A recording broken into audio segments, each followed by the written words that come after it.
Hello, everyone. Welcome back to Little Help for Our Friends. Today, we are returning to a topic that we promised we would do another episode on, and that is ADHD. As you all know, I'm very excited about this topic, having lots of personal experience, but we have brought on special guest, Dr. Julia Schechter.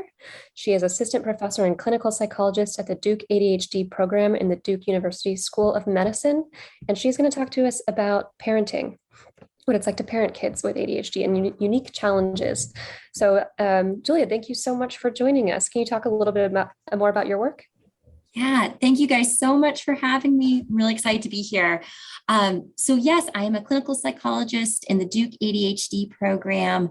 And in my role, I do clinical work. So I work with kids and families and also adults with ADHD. I also do research and a lot of my research has looked at different factors that affect child development. So that's pretty broad, but looking up primarily at prenatal factors and how that affects different outcomes in kids. I also supervise clinical trainees, and I recently helped launch a center focused on girls and women with ADHD. So, oh, cool. Sign us up. Yeah, so you're essentially the best person we could possibly talk to about this topic. I love that you said you do, you kind of look at prenatal factors. Kibby and I have been talking a lot about fertility on our podcast. I am actually post-op a surgery to remove a teratoma from my ovaries so that my ovaries will start pumping out. And then we're doing egg freezing. And we've been talking about all this on the podcast. And so I think we should just start from the beginning, like prenatally. What can we be doing? Yeah, that's a great question. And I think there's not a clear answer. I mean, I think that there are certainly risk factors that different prenatal exposures that can raise the risk for ADHD. So, for example, smoking is one that's definitely been identified in the literature. So smoking during pregnancy has been associated with ADHD. Certain types of... Can I ask you, does that go for the father too? Oh, that's so interesting. That's a little bit more... and it's not as clear.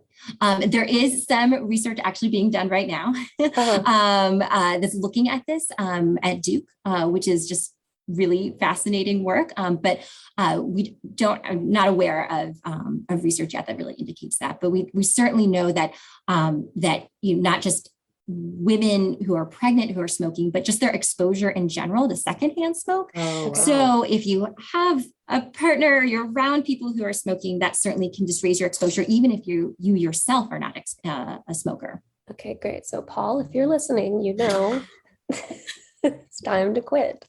Keep going. I'm sorry I interrupted you. No. And other kind of just exposures like lead exposure, things like that. We also know that preterm birth can be associated with ADHD. But something really important to note is not any one factor will necessarily lead to ADHD. And so just because you might have some of those risk factors, prenatally does not necessarily mean that you will automatically have ADHD or another neurodevelopmental condition. That's great. Just because I'm sure women when women get pregnant and if they have a child who has ADHD, I'm sure there's a lot of blame, right? I'm sure they totally blame themselves and feel like, if I, only cut down on coffee or something. There's so many ways that we don't know what we have control over and what we don't, and what's our fault and what's not. So it's good to know that it's just multifactorial. It's multifactorial. Absolutely. And I talk about that a lot with the families I work with. There is nothing specific that you did, right? There's certainly things that we can do to increase or decrease the likelihood of any sort of neurodevelopmental condition. But this isn't something that you did that caused your child to have ADHD. It's not bad parenting. It's not that you fed them lots of sugar. It's not, something along those lines. It's, it just has to do with how their brain is developing. Yeah, we try to really hammer home that point. Great. Do we know much about the sort of the brain structure of kids with ADHD, what that looks like? We do know that there's definitely differences in brain structure and function in kids with ADHD. And so it looks like there's lots of different ways this can look, but in particular, what we know is that those frontal lobes that are involved in so many of those processes that we know are more challenging for kids with ADHD. So planning, inhibiting impulses, paying attention, regulating your attention, things like that. We know that is implicated in those frontal lobes, and that what we see from studies is that they seem to be kind of on a slightly different trajectory of development. So this really just, really underscores that, ADHD is a brain-based disorder, and it has to do with how the brain is developing. So this is, something that, people sometimes, there's myths, right? And there's myths like, oh, this is just someone being lazy, or if they just worked harder, they would be able to, do whatever it is. But it really is a brain-based condition, and has to do with that the brain is developing in a different way. So how would a parent know if their kid has ADHD? Especially because, when kids are active, right? Kids are, and we have so much incentive to, want kids to like be quiet and sit still and just, pay attention. So how do you know if you have a kid with the ADHD who is on that trajectory versus, a kid who just has a lot of energy? Yeah, really great question. So I guess backing up just for a moment, just ADHD, as your listeners very well may know, so it stands for Attention Deficit Hyperactivity Disorder, ADHD, and it is, like I mentioned, a brain-based disorder. And what we see in ADHD are differences in people's ability to pay attention, or hyperactive impulsive behavior, or both. Sometimes we see the combination of the two. And what we're really looking for are persistent differences in one of those categories. So really a lot, persistent, consistent differences over time within attention. So things like difficulty sustaining attention on tasks, really easily distracted, difficulties organizing, trouble following through. So really seeing those differences over time. Or on the hyperactive and impulsive side, we see differences in lots of fidgeting, trouble staying seated, impulsively calling out, being intrusive with other people. And the thing about ADHD is that, as I say these things, like I think all of us can be like, oh, well, this morning I forgot my keys, right? Or like I was really fidgety during my meeting just a little while ago. And so what's different about ADHD is that these are really atypical levels of these behaviors that persist over time and across settings. So not just happening at work or at school or at home, but you're really seeing them crop up in multiple places. They aren't just a reaction to something like a pandemic, for example. They really have been around for quite some time. And we also have to see at least several of these behaviors present in childhood. And I know the focus of our conversation today is really more ADHD in kids, but ADHD absolutely affects adults. And when we're thinking about ADHD in adulthood, one of the things we definitely have to establish is that several symptoms were present in childhood. Not that they necessarily met full criteria for ADHD, but at a time when their brain was very much developing, were there some differences there? And so we have to look at all of those factors to make a diagnosis of ADHD. So do those factors that show up in childhood, do they have to have created impairment? I mean, is it like, okay, if the kid had a chronically messy room and waited until the last minute, and just a few other things that kind of seem normal for kids, but it was definitely there, but it wasn't really like causing a big issue. Like, how would you diagnose that? Yeah, it's a really big question. I get that back to what you were asking about too, Kibby, of just, how do you differentiate what is typical versus what is atypical? And for your question, Jacqueline, that it doesn't necessarily have had to cause problems in childhood. Okay. What our DSM says is that just several symptoms have to have been present in childhood. That said, if you're going to make a disorder or make a diagnosis, you do have to have some of those impairments. So not only are these symptoms happening at a rate that is really atypical compared to what would be expected for their level of development. So compared to other kids of a certain age, are they having more difficulties than would be expected? But they're also causing impairment and getting in their way in some capacity. And what's the youngest that you could be diagnosed with it? So That's a really great question. There isn't a specific age, like if you look in the DSM. In the community, well, let me back up for a second. What we definitely know that we can diagnose kids, certainly as young as 4, and certainly there are research studies that are looking younger and trying to figure out, can we reliably diagnose younger? In the community, you often get feedback that a lot of providers will wait until they're older, but that is kind of another myth that we want to dispel, that you don't need to wait until later into elementary school. It is possible to make this diagnosis even when kids are young, even as young as the preschool age. Wow. Yeah. I'm just totally hammering this point. Oh, not for any personal reason or anything, but I think one thing that keeps coming up in my conversations with people with ADHD, including myself, is that maybe it felt more like it started in adulthood, and then you looked at childhood and you're like, maybe there was something going on, but it's hard to pinpoint.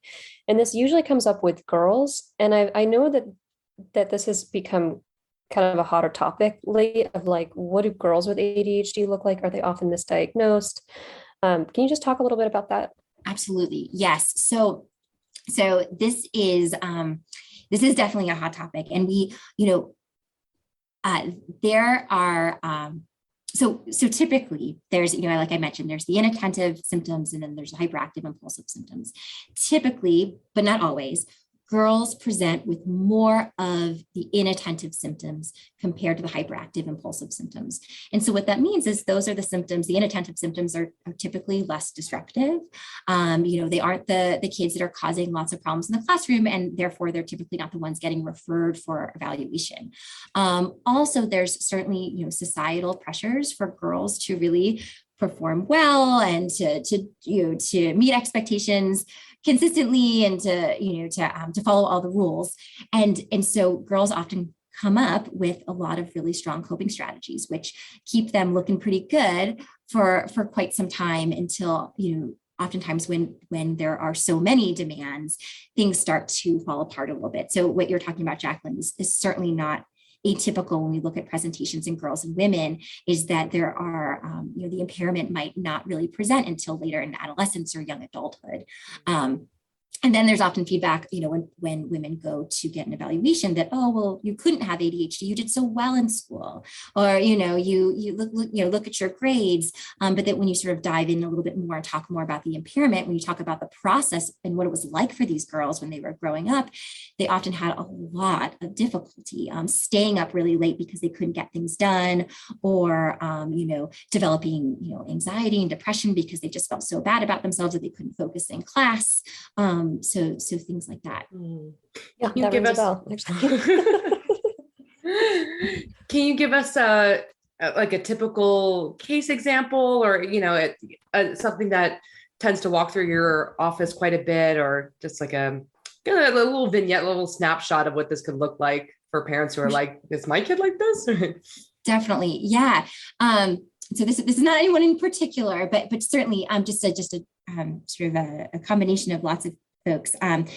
So a typical case might be around, an 8-year-old boy. So kind of maybe just started 3rd grade. And we know a lot of times 3rd grade is a big academic jump.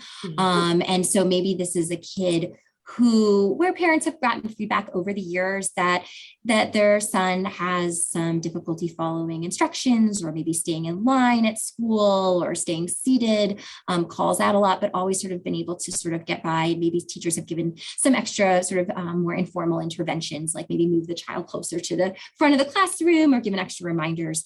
But then, 3rd grade hits, and things are just, grades start to drop, and it's just getting a lot more stressful. This also might be a kid who maybe even as young as, in preschool was getting feedback from the teachers that his behavior was really standing out compared to his peers. And maybe he even got kicked out of a preschool or two because these behaviors were so severe. And so that's one very, very common case.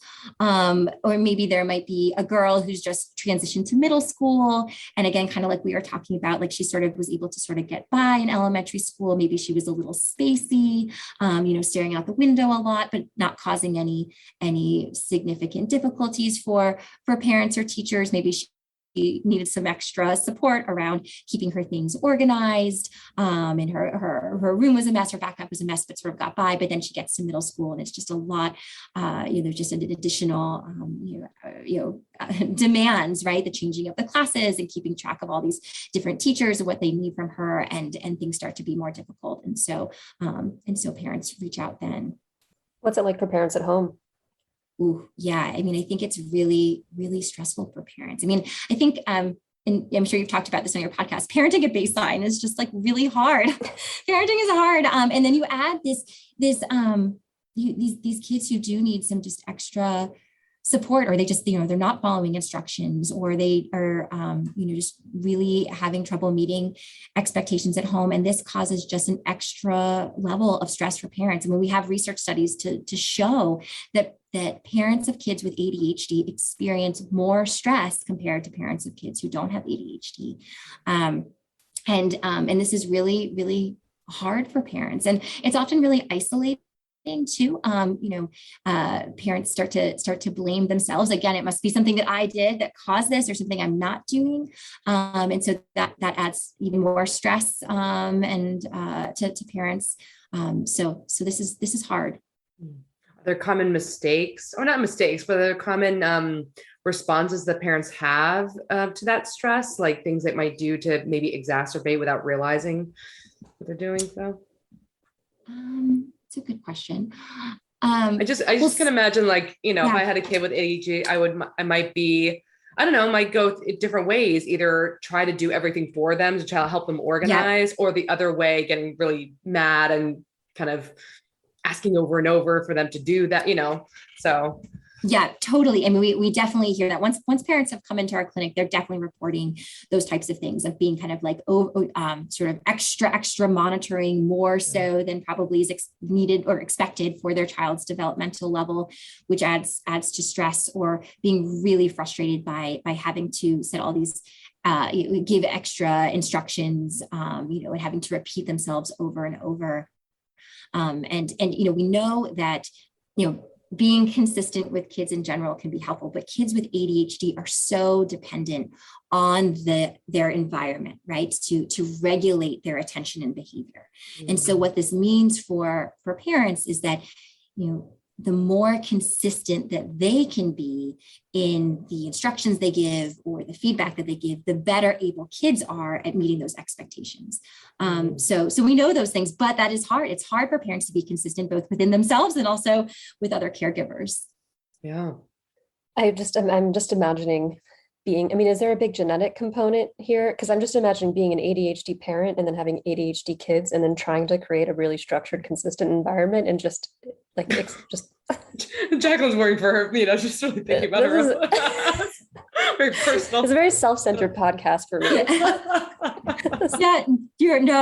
I'm so glad you brought that up. And yes, there is a genetic component. So about 25% of kids with ADHD will have a parent who meets criteria for ADHD. Cool. And of all those all those factors that might contribute to having ADHD, the genetic one is the most consistent. That doesn't mean, though, that if you have ADHD, that your child will absolutely have ADHD. But that said, that point that you brought up, Jacqueline, of like, if you are a parent with ADHD, all of these things that being consistent, right, and setting those expectations and doing behavior charts and giving extra reminders, that is just extra hard for you to do. Mm. People listening can't see Jacqueline's like terrified face. So give us hope. What? Yes, I was going to say, good news. What they walk through your door. Here's the situation. Absolutely. What can you do with, like, especially kids who are that young? My first reaction is, oh my gosh, if I have a kid with ADHD, what am I going to have to medicate him or her? Like, what? Yeah. That would be my first fear. I was like, oh, what can we do about this? Absolutely. No, we do have some really good treatments. So, and I will say, so for kids 6 and above, the American Academy of Pediatrics, their frontline treatment for ADHD is a medication trial. Mm-hmm. We have really good evidence to support, using medication. Mm-hmm. Oftentimes it is stimulant medication. but not always. And ultimately what the medicine is aimed to do is to improve brain functioning so that people are better able to pay attention and they are better able to inhibit those behaviors that are getting them into trouble. That said, I am a PhD. I'm not a medical provider. And what I always talk about with my families who are thinking about medicine is I just want them to have all the information that they need to make the best choice, right? And so starting with a medication consultation and talking with their pediatrician or talking with a child psychiatrist about what is out there, what might I expect in terms of benefits and side effects. I think it's really important to be informed. But we do know that our research does support that is a really effective way to manage ADHD symptoms. There are certainly also behavior therapies. And so for kids, and when I'm thinking kids, I'm thinking kind of the elementary school and below, we have parent management training, which is where we work with parents to really use skills effectively to help kids meet expectations more consistently. And there's a lot more that I can say about that and talk about maybe some specific tips that can be helpful. But bottom line is it's really talking about how do you set up the environment in such a way to help kids do what it is that you want them to do and do less of the stuff that you don't want them to do. As kids get older, we have other sorts of behavior therapies that can be helpful. And really we start to kind of transition more things onto the kid, right? We want to help them be more independent and start to advocate for themselves and start to, really take the lead on organizing and things like that. And so we have some organizational and skills trainings programs for middle school students and high school students. And as, even going into adulthood, we have cognitive behavioral therapy for ADHD. And I'm sure you guys have talked a lot about CBT. We also have it for ADHD as well. And so we know that these behavior therapies can also be effective. Ultimately, what we find is the combination of medicine and behavior therapy seems to give us really the best outcomes. But in the absence of that, medicine does have the strongest research support.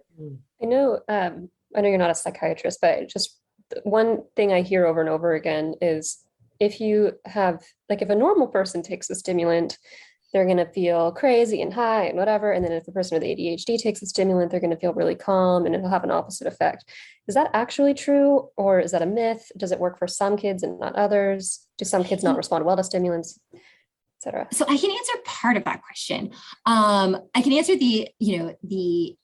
definitely there may be some different reactions to medications for sure. And we certainly talk with families all the time where certain medicines, they have to go through a lot of trials to find the right medicine. I don't know the answer to the first part of, if it's consistently, if you don't have ADHD and you take the medicine, if you're going to have a different reaction. I'm not sure about that. So tell us about the tips. I'd love to hear, even just tips that people can implement at home, right away after listening to this, but also I'd just love to hear your clinical expert, like what do you do with the families and stuff like that? We've never done any kind of parent or family training, although I really, really want to. So just what is it like? What do you do? Yeah, well, come on over, Kibby. I'm happy to work with you.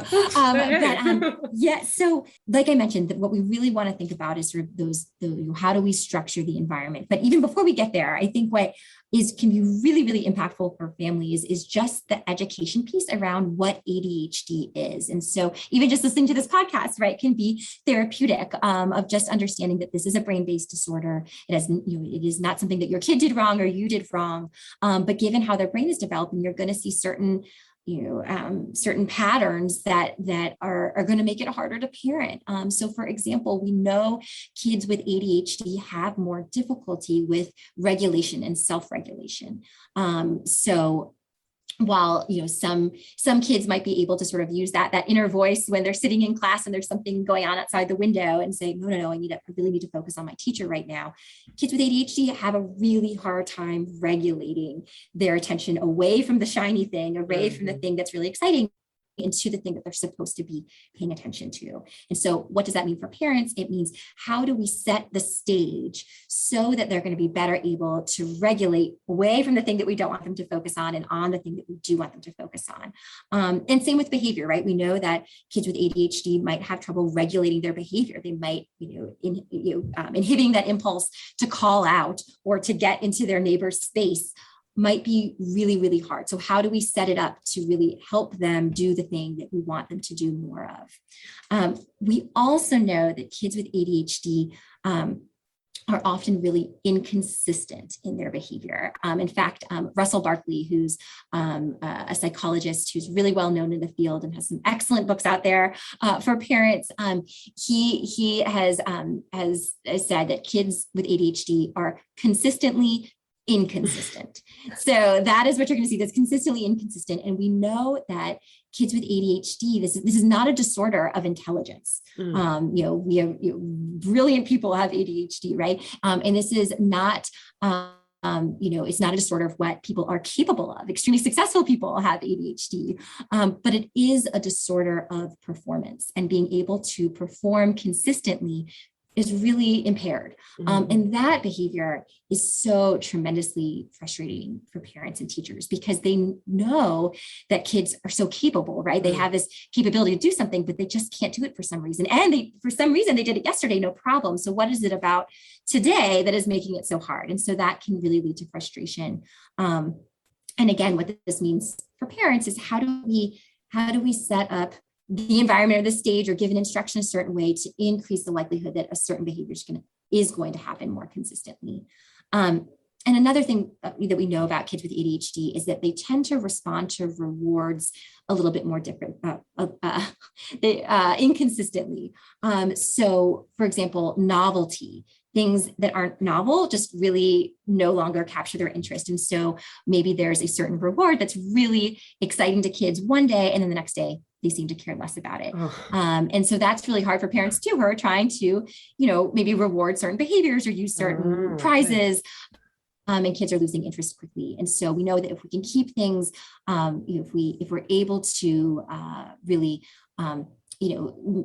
give them lots of options for what they can earn, or, give them choices, that can really help increase their, help reward their behavior more consistently. I was just going to ask, if what this can lead to for the kid with ADHD. I remember in like high school, just always feeling like I was smarter than my performance. And I felt so average. It's like, what, I'm never going to like be amazing at anything. I'm never going to be an expert. Whatever. And I had a lot of like depression and anxiety back then. And I that's common, right? How does this feel to the kid with ADHD who can't perform? Yeah, absolutely. We do see high rates of comorbidity, especially if left unrecognized or untreated. Anxiety and depression are really common, and we do see it more often in girls. In part, again, because they aren't recognized, because their symptoms are less obvious, and so they end up doing all sorts of things to try to compensate for these difficulties, which is really anxiety, causes anxiety and depression. And we also see some, other negative outcomes for untreated ADHD. For women, unplanned pregnancies, we see, substance abuse, and just more risky behaviors, self-harm, suicide. So really, increasing our ability to recognize ADHD and treat ADHD is really, really important, and particularly in girls and women, but certainly for everybody. My other question was just I can ask this now. Do you see any advantages to ADHD, like any great qualities or helpful qualities that tend to come along with an ADHD diagnosis? Yes. I'm really, really glad you asked that question. We absolutely see some major positives to having ADHD. I think that, you find that people with ADHD tend to think outside the box. They see things differently. They're able to, view the world in this different way. Which does give them these advantages. We actually have a list of famous people with ADHD that we share with our kids and our families, and we ask them, like, what do you notice about these people? And they are inventors and artists and actors and actresses and athletes, and they typically they think differently.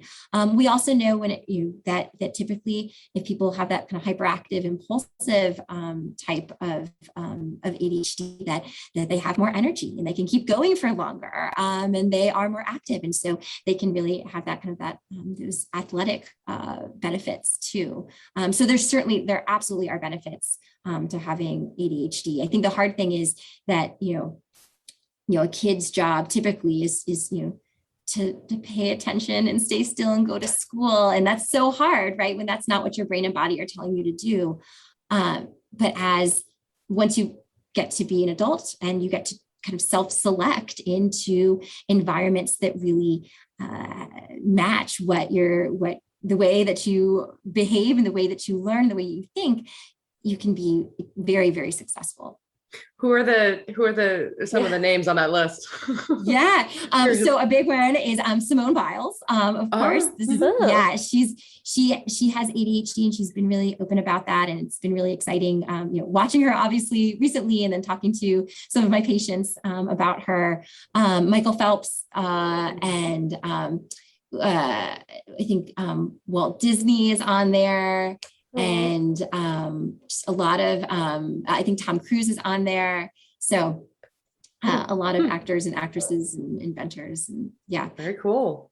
Yeah. So to give us some tips. Now the idea, it's great to have an idea of making the environment consistent. Yeah. I'm thinking like, okay, do we have to just put these kids in, also thinking of my kids, I also have ADHD, but just in a blank room, no phones, one speaker, what do we do? Right. Yeah. So there are so with that framework of thinking about how do we set up the environment and how do we also, give consequences, and not just negative consequences like a punishment, but also a positive consequence like a reward. How do we do that in such a way that's going to really help kids, again, sort of do the things that we want more and do the things that we don't want not as much. So given the way that kids' brains are developing who have ADHD, they have a really hard time pairing behavior and consequence. And so again, as much as you can give feedback about certain behaviors, the faster behavior will change. So one thing to keep in mind is that you want to try to be as specific as you can with your expectations. So kids with ADHD don't do as well with vague statements and vague instructions. So if you give a child with ADHD the instruction, just behave today, that's going to be really hard because they might not know what is it that you want me to do. So if you can be really specific with your instructions, they're going to be better able to follow them. So it might be like, today at grandma's, I need you to use your inside voice, use your walking feet, and say please and thank you. Mm-hmm. That by telling them exactly what you mean when you say behave, that will help them be more consistent. On the flip side too, the more consistent you can be and more specific you can be with your feedback that you give after a behavior, the faster behavior will change. So when you notice them doing those things at grandma's, being able to catch them and say, hey, great job using your walking feet, just like I asked. I really appreciate that. That's going to help them change that behavior faster as well. This sounds like marriage. These tips do work, not just with kids with ADHD, but people in general. We also know the more immediate that you can give your feedback, the faster behavior will change as well. So if you can give feedback in the moment, they will be able to connect that behavior and consequence faster. So one of the things sometimes I talk to parents about is doing something we call a token economy. And so that's like a behavior chart, which many parents have done, but a slight difference is by using tokens, you kind of have the tokens on you. And so when you see the behavior, when you're out in the world, you can give that token immediately rather than waiting until the end of the day and telling them that they did a good job. So maybe if they are, using their inside voice when you're at Target, you get to give them a token in the moment rather than telling them that you appreciated that later. I know I've mentioned a couple of times being consistent, and it is true for kids with ADHD. The more consistent that you can be with setting those expectations and also giving those consequences, the faster behavior will change as well. Giving frequent feedback will also help that behavior change. So the more frequently that you can tell kids, oh, I really liked how you brought your plate to the sink. That was really helpful. If you do that every dinner for 2 weeks, see what happens. You likely will not have to give that feedback quite as much because they start to pair that behavior with that positive attention that they're getting. We also want to try to find those meaningful consequences. So I mentioned that kids with ADHD often don't respond to consequences in quite the same way. And so trying to figure out, okay, what is going to be a really meaningful reinforcer for this kid? Sometimes with families, what we do is actually develop a menu of options for rewards. So kids get to choose what do they want in that moment. And that can help parents really help parents really keep their kids interested. It gives kids the chance to choose, which, kids love having choice. So that's one way to keep that fresh. And a really important thing too is kids with ADHD tend to get a lot of negative feedback. You think about, as parents, we're often giving reminders and saying, oh, did you forget that? Or, oh my goodness, I can't believe that I have to remind you again to stay seated. And then at school, there are probably a lot of teachers giving negative feedback. And so this just kind of comes with the territory. And when you really have that pattern, right, you're getting that negative feedback frequently, it's really hard to take in new information. So you start to kind of tune things out. And if you've ever had a boss who has not noticed the positive things that you have done, you're just a lot less likely to want to kind of do extra and come to work early and do those things. And so what we talk about with parents is noticing that this might be the pattern, that they might be giving more negative attention to their kids than positive, and try to shift it. Really try to make it so that you are giving more positive feedback than negative. And in fact, we try to encourage a 3-to-1 ratio whenever we can. So 3 positives to 1 negative. So how do you do that? It can be really hard to do. But one thing is just really paying attention to any sort of positive behavior that your child is doing and trying to catch them being good when you can, catch them doing the things that you like. We also talk to parents about doing something called special time, which is trying to find just really a one-on-one time with your kid where you don't focus on anything else. You're not talking about dinner or homework or whatever else is going on in the world. It's just about you and your kid in that moment, and they get it no matter what. So even if they had a hard day. And so by doing some of that special time, that also helps to really shift that balance. These are awesome. This is such great, clear, really, just really simple tips that people could just, do. So this is great. I was wondering too, and you were mentioning about how the environment is so important, and a lot of their lives are at school. Do you have any tips for parents to know, is there a way to talk to their teachers, or are there better or worse school environments, or anything or any kind of activities, extracurricular activities that they should sign up for? Or yeah. Really, really good questions. So on the first point of talking with the teachers. So yes, you'll definitely want to be as connected with your kid's teacher as you can. Getting feedback from them really helps, right? So we come back to the more feedback that you get, the better you're going to be able to comment on anything good that happened that day or address something that maybe wasn't as good. So certainly approaching teachers early and talking to them can be really helpful to kind of forming that partnership with them. Also, certainly there are school-based supports for kids with ADHD. So things like 504 plans or individualized education plans, those give kids with ADHD more support in the classroom. So things like kind of having it written down that they get the opportunity to sit near the teacher, or to have more time on tests, or to be given, maybe allowed to stand at their desk and not be penalized. The bottom line is we don't want kids with ADHD to be discriminated against based on the way their brain is developing. And we want to make sure that we are giving them every opportunity to learn and to show what they know, and to not get in trouble for these behaviors that are really outside of their control. There's this really great resource that I just was told about that your listeners might be interested in. It's called Take Note, and it's at understand.org. And what it is, and I don't know what NOTE stands for, but it's an acronym, and it gives parents a guide for how to go about kind of recording what they notice at home, and also what they're, how to kind of collect information from teachers or other adults who know their kid well, and kind of put that together and kind of help them decide when to talk to their pediatrician, and also to take the appropriate information to their pediatrician when they have questions about ADHD. So I definitely encourage families to look into that. That was actually going to be my next question. If you suspect that your kids have ADHD, where do you go? Yes. So you go with your pediatrician?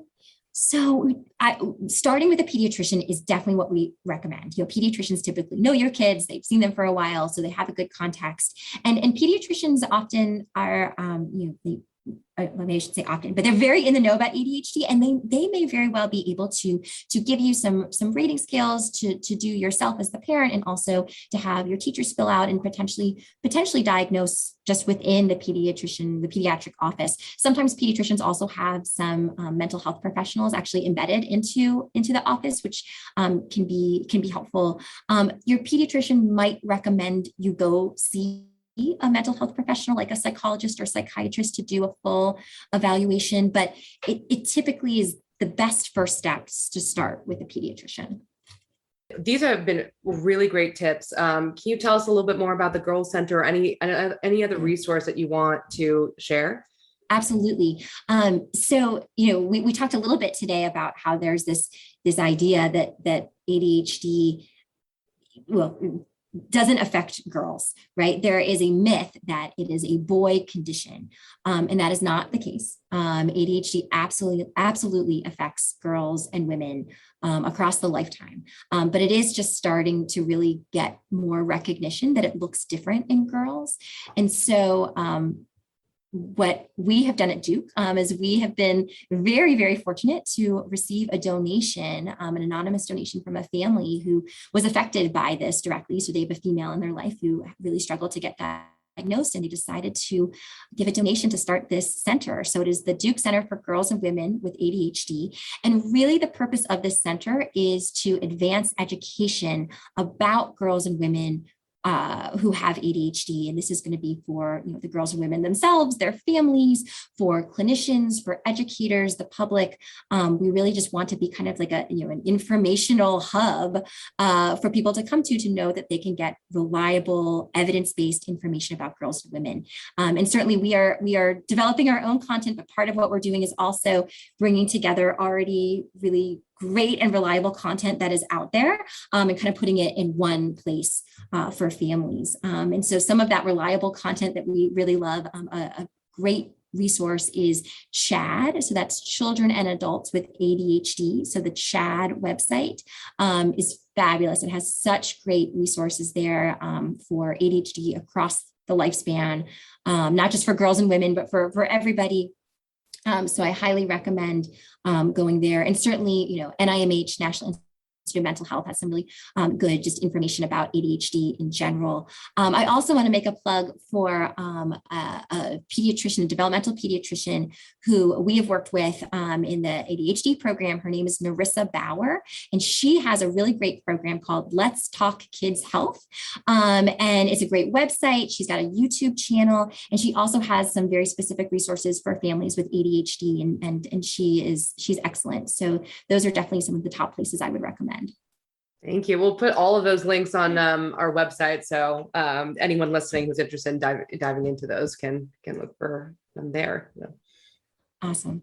Well, thank you, Julia, so much for joining us. This was one of the most tip-heavy episodes we've done, which I love. I mean, I love being able to actually deliver tips that people can listen to the podcast and go, okay, I'm going to make a reward menu. I'm going to tell Paul to create a reward menu for me. Yeah. So thank you so much. And I really encourage you to check out the resources that you just gave.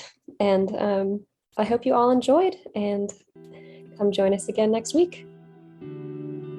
By accessing this podcast, I acknowledge that the hosts of this podcast make no warranty, guarantee, or representation as to the accuracy or sufficiency of the information featured in this podcast. The information, opinions, and recommendations presented in this podcast are for general information only, and any reliance on the information provided in this podcast is done at your own risk.